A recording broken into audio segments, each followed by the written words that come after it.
This video is brought to you by Productivity Accelerator. Time is money. At Productivity Accelerator, we help you make both. We are back from a very short 3-year hiatus of Meeting Virginia. If you're watching this right now, things are going to be a bit different. In the past, I used to only kind of interview people in Virginia, and I started branching out into the DMV area. Things have changed, and I'm trying to branch out even further. So the title Meeting Virginia doesn't quite stick. But regardless, today I'm pretty happy. We have Hagar with us today. You are based in New York, if I'm correct? Correct. Perfect. Okay. And so I wanted to kind of talk about you, your kind of clothing brand, kind of the things you do, maybe learn a little bit about who you are beneath the brand, beneath the business. But before we kind of get into everything, Hagar, can you just give us a brief synopsis of who you are, how this all kind of came to be? Yes. So as you said, my name is Hagar. I live in New York for the past 8 years now. And I opened, and I'm a fashion designer, and I opened my own brand that's called Hidden Lilium 4 years ago while I was still working full-time job for other companies. And around like 7-8 months ago, I decided that like I'm leaving out everything behind and I'm just focusing on the brand. Yeah, so I live in Brooklyn, New York, with my partner. And yeah, I have a cat. She might jump. And that's it. I started this brand because I was tired from seeing, and like when I work also in the industry and you see how everything is exactly the same and how everybody is like copying everybody else and how there's no I'm also like very focused on like, since I moved to New York, I became very focused on like being more aware of the environment and like being more eco-friendly. And I was like, I can't like have this this idea into my private life and not do it also as my professional life. And that's like another something that I'm very emphasize in my brand. So both of them together made me like be, okay, I want to do something of my own that I'm actually very believe in and like work with my values. That's how it came, Hidden Lilium. Okay, that's awesome. Yeah. You mentioned the kind of being eco-friendly. I'll say this. I know, so I've seen like documentaries about the fashion industry, certain brands, things like American Apparel and like American Eagle, things like that. Right. Abercrombie. As far as kind of the being eco-friendly with fashion, I guess what's your approach to that? I know nothing about how it affects the, I guess, ecosystem, so I'm super ignorant on all that. So eco-friendly and like being sustainable can come in various ways. The main way that most people think about it's like the actual fabrics that you use, and the more organic is the better. But like, you know, also like using natural materials like cotton, linen, it's a great start. And like not to go to polyester, nylon, that it's like it's made out of like plastic. So that's one thing that I'm like focusing. It's like sourcing as sustainable fabric as possible. So like if you go and you see fabric that's made of lyocell, awesome. It's like a very sustainable way to making fabric. Organic better. Organic cotton is better than regular cotton. But like even regular cotton, it's made out of plants. So it's to begin with is biodegradable. Another thing so like this is one aspect. Another aspect is to be slow fashion. So it's mean that I'm making 4 collections a year and that's it. It's not fast fashion that every 2 weeks something new coming in and to the stores and then like it's going to the landfill. It's like I'm very focused. I'm making small collections for 4 times a year, and it's like it's like made also in small production, so like small batches. Like it's mean I'm doing like maybe 1 or 2 size runs, and once it's gone, it's gone. It's like you never see it again. And I also make everything, for that matter, I make everything myself. So, there's like, how much can I make myself? And there's also the aspect that I'm trying to be zero waste. So even if I have like a leftover I have like so many ways I can talk about it, but like even if I have a little bit of fabric left, I will utilize it in somewhere else. So like I make scrunchies from leftovers, or like I use it as like pocket lining instead of like buying fabric for pocket lining. Another way that like if you go to stores and you see it, it's like where the garments being made. If it's made like in a factory that ethically that like the worker there make good money, decent money, compared to like slaveries in China.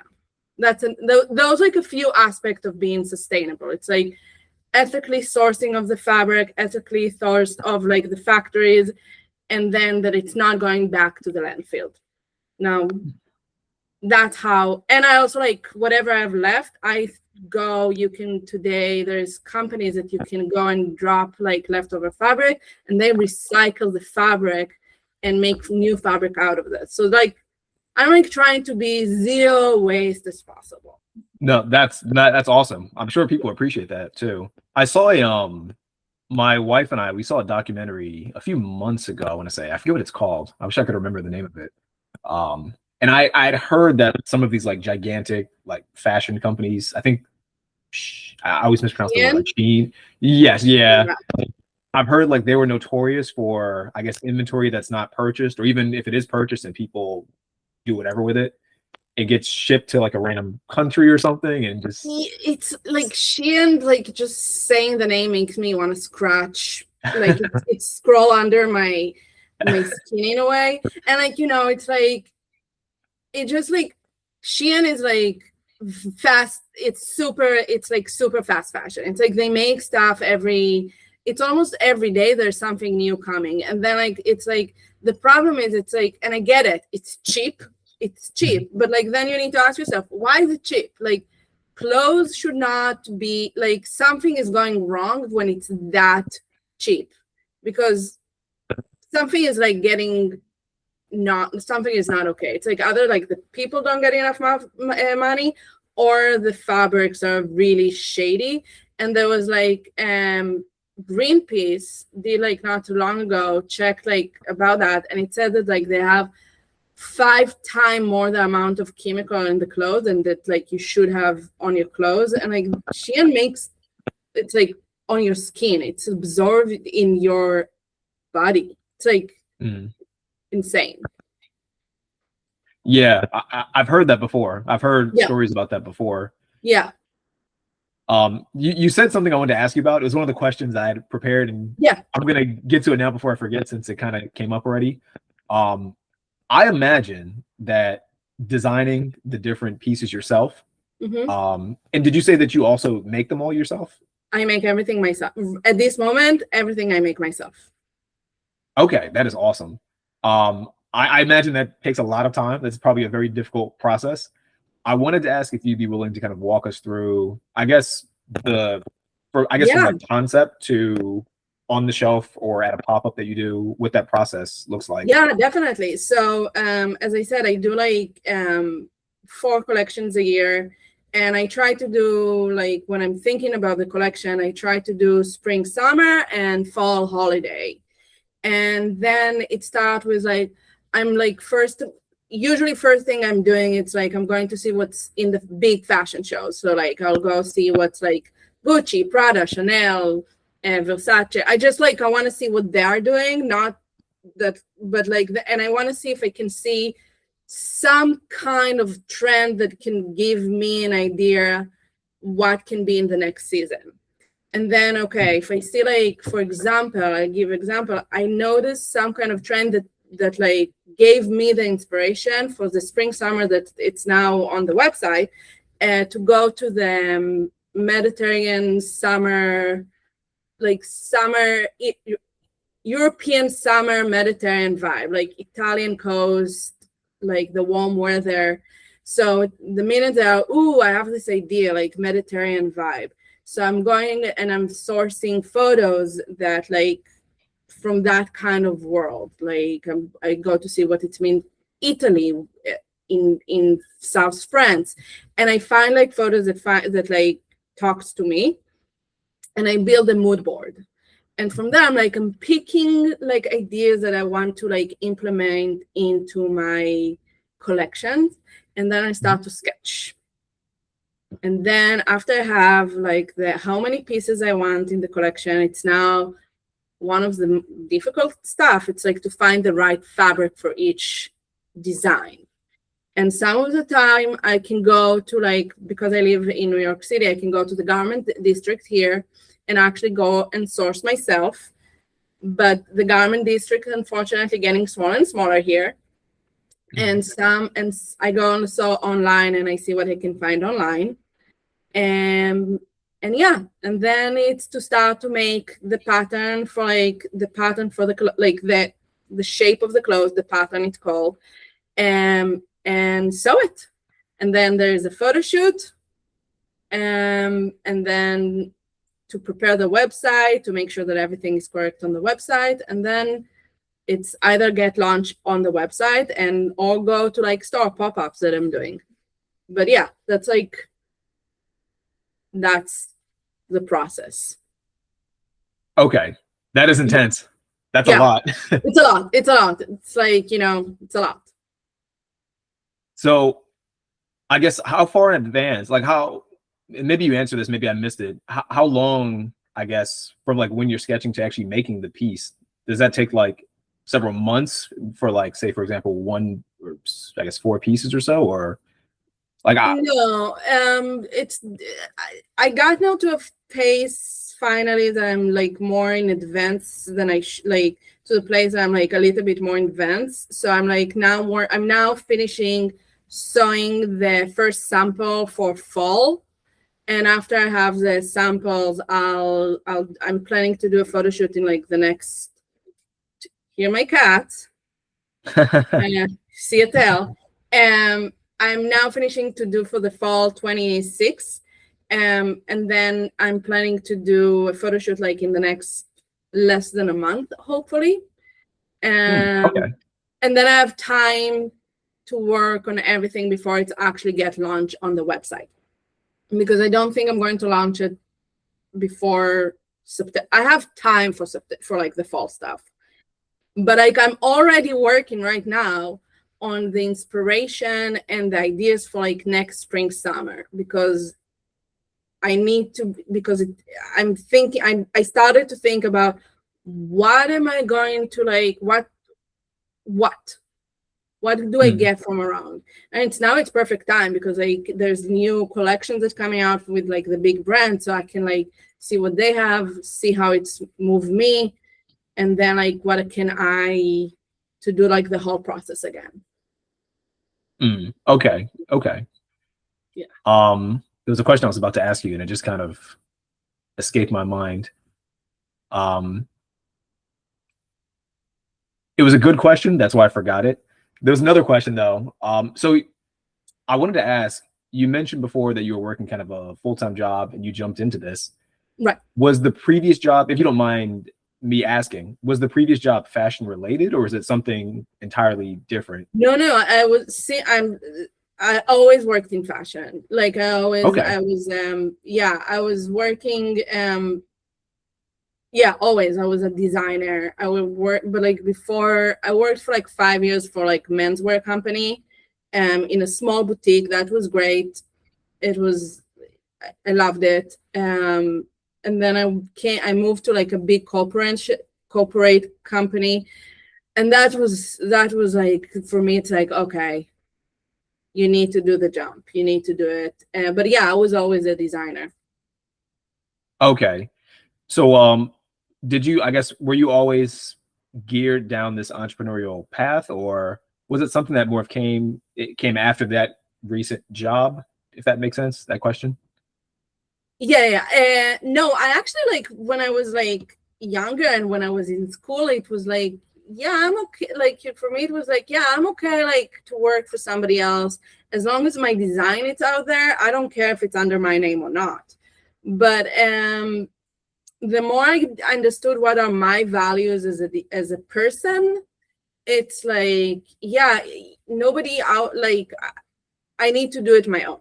Like I want it to be also like like very good environment. Like right now it's mostly it's me, but like once I'll have like workers, I'm like, I want to have for them a good environment that like you don't usually, like especially in like the fashion industry, it's really hard to find.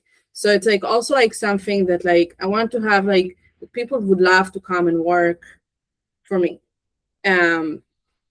So like it came over the time that working in the industry. And you say it's like I'm not even using my name for that. That's what I'm saying. It never was a thing that like I need to have my name, it's out there. It's like I wanted my design to be out there. But yeah, the more that like I understood what my values, it's more that like, yeah, I want something that I can be proud of. No, that is awesome. I asked because a lot of times I'll say this about myself, and Okay. for previous guests that we've had on the show, not all of them, but many of them, there's always kind of this, I guess they start off wanting to get into entrepreneurship solely for the sake of like doing my own thing and put my name out there. But it's awesome to hear, it's kind of refreshing to hear someone else say, I'm doing this because of the value and because of like how my values are and what I want to. Right. I mean, like, again, I did wanted my design to be out there, but like it was like I wanted to do it like in the way that I feel like this is like the values that I like. It was, if I found like another company that like I feel like in the same values that I, and there's a lot of brands right now that work with sustainability and like it's they emphasize that. But I think for me, it's because like, and we haven't even talked about, and maybe it's like I would say that like my design is like, as a designer, I make like very fun, boldy, colorful, feminine clothes. But I also put like I'm not willing to emphasize to lose the part of like being like eco-friendly. So it's like, because like sometimes, it's like sometimes you look and like sustainable clothes and they're like a little bit more simple, but I don't want to lose my also value as a designer as like being the boldy, colorful, feminine clothes that like it's part of it. And like that's why I'm like, that's what I'm saying. It's like I'm doing something that like it's value my belief as a person, that like to be better for the environment, but not losing the design side of it. Okay. Yeah. You're trying to like maintain that sustainability while also making it still fashionable and still have interesting designs. Yes. Like again, my clothes are colorful. Like I like colors. I like colors, and my clothes are in colors. That is awesome. That's awesome. Yeah. Now I'm curious to know. I know for a lot of people, and this was, I know for me, when I tried to kind of, without taking up too much time talking about this, I know years ago I used to work at a law firm. When I tried to branch out and start my own company afterwards, I know it was terrifying. I was like shaking. I literally was shaking to like talk to my boss about it. Right. I wanted to ask you, I know for a lot of people, they get very nervous, or it's a tough choice to leave the full-time, probably comfortable, safe path and go down the route of doing their own thing. What was that like for you? Was that sort of an easy transition, or was it a straightforward process? It's super scary. Like it's like, like I'm living off like some savings right now. I was able to save some money. Also, I'm so grateful, like my parents were like a little like can support me at this moment. Like they were like able to like give me like some support. So it's like with that, and with like the help with like some of the saving and that, it's like, okay, I can take maybe 2 years and maybe like fall on some saving and to like actually be able to launch it. Because it's like, I don't know how it's like other industries, but like in fashion, it's so competitive and so oversaturated. And like, I'm not saying like, you know, it's so like to be able to stand out, it's sometimes so difficult. So, you know, I'm like, I'm doing it for a while, but like the big difference that like it's since I actually stop working for other people and actually be able to like put everything for myself, that I'm like, okay, you should take like this 1 or 2 years and like put everything into it and see how it goes, because the past few months were like, can be always better, but like it's not horrible, you know what I mean? Yeah. But There's a lot of if you don't have like the financial support, it's I don't know if I will be able to do like, if I couldn't like have some savings and some support from my parents. yeah. It's tough. It's tough. I think Yeah. I think it's I think people dramatically underestimate. One, I think the fear of leaving the thing that's familiar and trying something brand new without, and I know people are like cocky and they're like, oh yeah, I knew it was gonna work out, or I knew it was gonna be like super big. Right. But I feel like no one really knows when you first try it if it's 100% gonna work. But I think we do it despite not knowing, which to me is awesome. So I like talking to people like you and other people who are entrepreneurial. I like to see that journey.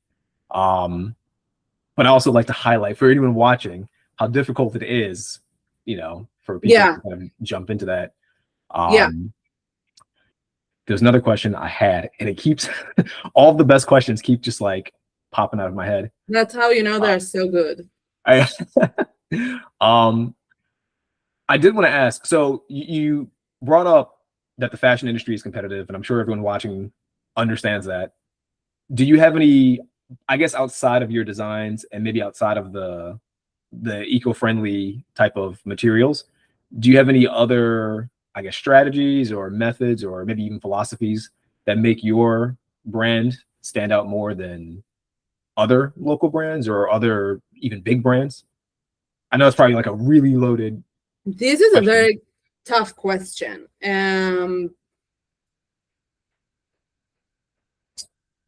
What makes my brand like stand out than other brands? You're pretty much asking me, except like what I said so far. And you did say a lot already. I was just curious if there was like. Yeah, no, it's, you know, it's a question that I'm asking myself that all the time. It's like, what makes you more special than other? I think, okay, here's another thing that I think needs to be said as well. It's like, you know, it's like we live in a world when you have a lot of like social, like the influencers, and like there's a lot of fashion influencer, and a lot of them today open their own brand. And you know, you have all those companies that like work with the influencers, and I noticed that like, you know, like, oh, you know, they make cute stuff, but like it feels that like it's not for real women. It's like for this like perfect body type that like size 0 whatever. And I would say that for me, as a woman that have like, you know, I'm not size 0, I'm not big, don't like, you know, I'm like, I'm good size medium, 10 to 8 whatever, you know. But I'm like, I'm not this petite. So like I have my own issues with my body. So it's something that like when I'm designing, I make clothes for myself since I'm 15. So it's like when I'm thinking of clothes, I'm thinking what make me feel the best in those clothes. And those are the stuff that I also try to implement in those designs, and like be like, well, it should be like, it should maybe cover this, like not cover, but like like not like be more, it's like cover is not the right word. I don't want to use the word cover, but I can't think about any other cover word. So like we'll use cover, like it should cover the belly, or it should be like covering the arm. Like I'm thinking of actually women issues. And I try to think about how like woman's body change a lot. So like, you know, like where can I add elastic so like the clothes can move with the woman shape. So stuff like that, I would say that like that's another another thing that I think it's like another aspect of the brand. Like Okay. yeah. Yeah. And I think I get what you're trying to say. If I understand correctly, and correct me if I'm wrong, I've heard that sometimes in the fashion industry, I've heard that sometimes the clothing for women, I guess, tries to strive for like a certain ideal, but the ideal is sort of, and I could be wrong on this, based on what men want girls to look like sometimes. So they try to like, I guess it's sort of like an ideal for what maybe I mean, guys are in a looking way, like think about like the biggest designers that you know, like think about the biggest designers that we have in the industry. It's like Dior was a man, Chanel, Oh, really? thank I God. didn't know that. Chanel was a woman, thank God. But like, you know, Dior was a man. Like right now, I was just like, I'm okay. So I'm like, I just did a paper. I'm like also in school. I'm doing my master. But like in school, I was writing a paper about women in like leading position. And it's like only like, I wish I remember exactly the number, but it was less than 20% of women in leading position in the industry, especially in design position. And it's like, but like the 80% of the people that's like 80% of the women are like actually in school. So like what's happening in the middle that like women don't get to the position, like the high demand, like the high leading position, like the design position, like those locate. And that's like, and yeah, so like you have mostly men choosing for women. Okay. And you see Yeah. it, I have to say, you see when it's like this guy, he don't get like a woman's body. Yeah. Yeah. Which is cool. It's cool that there's someone like you making clothing with that in mind. I'm sure there's lots of women that would appreciate that, because there's Yes.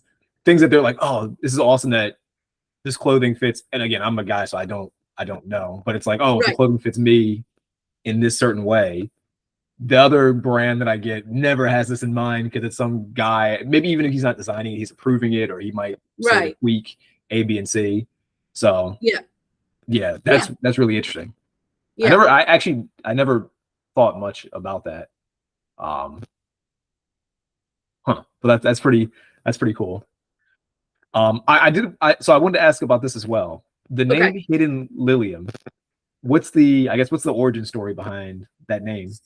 So I, again, because I'm like focusing on sustainability. Okay, so Lilium, it's like Latin for lily. And first of all, it's like, it's my favorite flower. And it's the idea that like, you know, like I'm also getting a lot of inspiration from nature, and like it's about like being for the environment. And like the hidden part, it's like, you know, it's like the idea that like every woman and every person is beautiful. You just need to figure out how to bring it out. You know, it's like the idea that like the right clothing that you can feel comfortable, like, you know, I believe that like when you're comfortable, you're the most beautiful. So like it's part of that as well. I agree. That's awesome. Yeah. Okay. Yeah. Okay. So it's I like like that. the hidden beauty of people, and it's like about this, like the nature in a way. Yeah, kind of like bringing out your best self, letting yourself Yes, exactly. flourish as Thank best you. as That's like a possible. great way for me to explain it, to bring out your best self. No, I love it. Yeah. I know I'm probably jumping around a lot. No, go ahead. The pop-up shops. Okay. You told me the other day that you were doing the pop-up shops, and I think on your Right. Instagram, maybe last weekend. Today is the 21st for anyone watching, Right. just for reference. I think last weekend you had a pop-up. I've been hearing, so to me, pop-up is like a brand new concept. Some fitness brand, I think it was, I don't know how familiar you are. I think they're like in the UK, like Gymshark. They started doing pop-ups. I don't know how long they've been doing them, but I started seeing them like a year or so ago. I've seen like other brands start doing them. And I thought to myself, like, what is a pop-up? Like, how does that work? And I guess you just, as the name sounds, it's kind of like a temporary store place that you just pop up. Which to me is like crazy cool and like fascinating.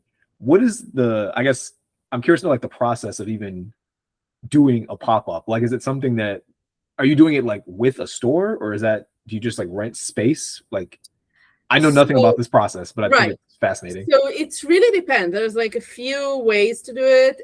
You can do, so there's a few stuff that you can do. There's like also to do like markets, that it's like for weekend market. It's also a pop-up. I rented last weekend that we talked about. It's a store that it's an upfront store that I rented the space, but it was just for me. And I had like pretty much a store for like 4 days. So because I did it from Thursday to Sunday. And it was a store that I had for 4 days. Another pop-ups that is like a store that already existing and they have their own clients. They're offering me to come and to set like a stand in their store. And that's like great because they already have their own clientele that they know that comes, and they want me to meet like new clients, to meet like a new it's a new location for me, and like to build some kind of a community in that area.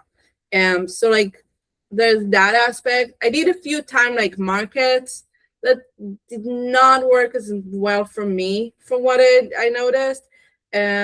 But yeah, they did it like you open a small store for like a few days. Okay. Yeah. And so like, are these spaces kind of like pre-designated for pop-ups, or is it Oh, yeah. Okay. Yeah. Huh. Yeah. And so and I'm just curious too, is it sort of like, I assume you come in maybe before, I guess, your opening hours or after your closing hours, and you probably set up the pop-up and you do all the marketing, and I assume maybe you or someone else is the one checking people out as well. Yeah. I mean, I'm doing everything there. So like, yeah. So okay. I usually come that morning that I start, and like I said, like 2 hours, it takes me like around 2 hours to set everything up. And then, I'm there, and like, like I bring my computer. So maybe I'll work on like some stuff because there is like some dead times. Or I'll work on the next collection. It's like, it's a great time to keep working. But I'm also the person that check out. I'm also the person that helps like to find like the right size. I'm doing everything. Okay, man, it's a very busy weekend. That's awesome. Yeah, I like that. I mean, it sounds like that, but like, again, there's a lot of like, there is also the dead time. Like, if like, especially when you do it, like I did it also Thursday, Friday, Saturday, and Sunday. And like Thursday and Friday, when people are still like working, there was like a few good hours of like that time. And like after work, it was like people start to like show up. So it's like I was able to it feels a lot, but it's also like not too bad. Okay. Yeah. Okay. And you have one coming up, I believe. Yes. Yeah. It's going to be this weekend of Memorial Weekend of like the 23, 24.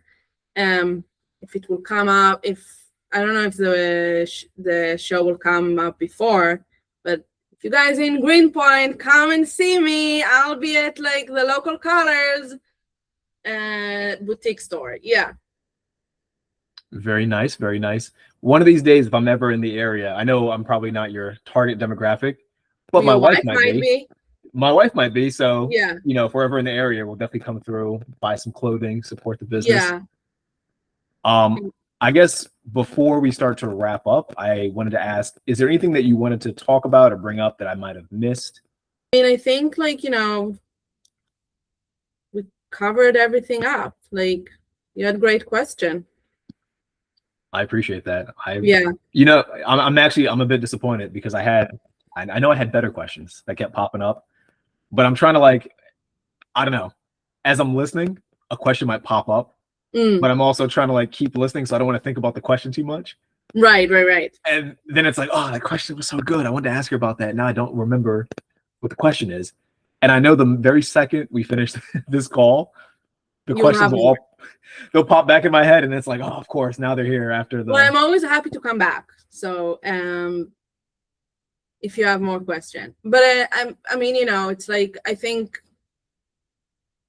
thinking if I have something I will. No, I think like we covered a lot of it. Okay. Well, when those questions do eventually come up for me, when I do remember them, writing them down. I'll write them down, and we should do this again if you're down for a second interview. Yeah, definitely. I'll be happy to come back. Okay, sounds good. Well, for everyone listening, everyone watching, Hagar, where is the best place they can find you? So you can find me on Instagram. That's with just write Hidden Lilium, and it will pop out. I'm pretty much the only person with that name. Or you can find me on the website. If you are like what you hear and you want to like actually support, you can go to the website hiddenlilium.com. It's one word in the website, Hidden Lilium. And just like again, Instagram or the website, and you can, if you have any question, you can feel free to also DM me on Instagram. Sounds good. And for everyone watching and listening as well, this should be up on YouTube, Facebook, and Spotify, and my Instagram.